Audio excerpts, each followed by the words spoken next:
Ayan guys, ito yung Mang Inasal dito sa Mega Mall. Dito sa labas may mga upuan.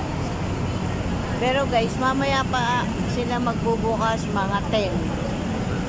Kaya hintayin ko na lang. Ako siguro yung unang customer dito mga Pinoy. Mamaya na lang. Ito palang pagkain. Ito palang gagastusin ko guys. Blessing to ni Lord.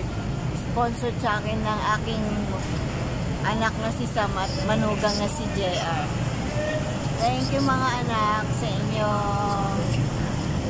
sponsor sa akin lunch ngayon. Balik sa inyo ni Lord 100 volts.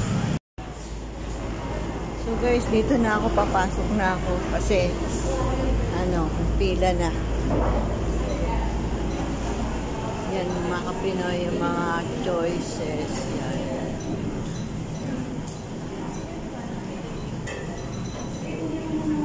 Yan yung loob guys. Yan. So guys, ito yung total ng yung total ng order ko guys. Ano lang, 350 ba to? 357 lang Kapinoy, ano?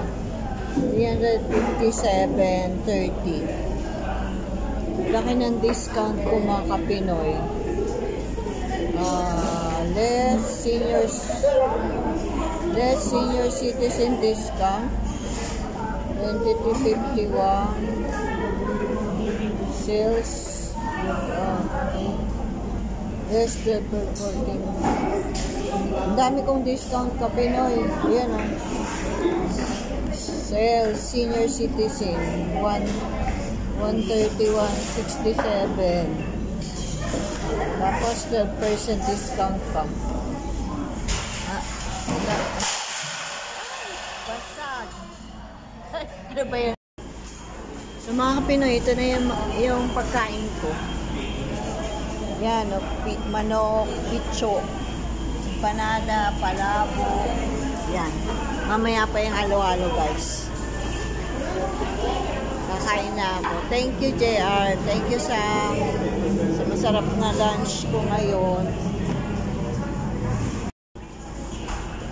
Guys, kakain na ako kasi nagugutom na ako. Mamaya pa yung halo-halo. Masarap. Alam mo, ang daming kumakain dito mga Pinoy sa mga inasal kasi ang sarap ng pagkain nila dito eh. Dahil puno. Tingnan yung mga pila. Dami nakapila. Kain na tayo. So guys, andito na yung andito na yung halo-halo ko pa yun. Sarap ng pagkain. Ayan guys, yung halo-halo. Sarap. Ayan. Dami kong pagkain. Iuwi ko yung iba, hindi ko maubos. Ang dami.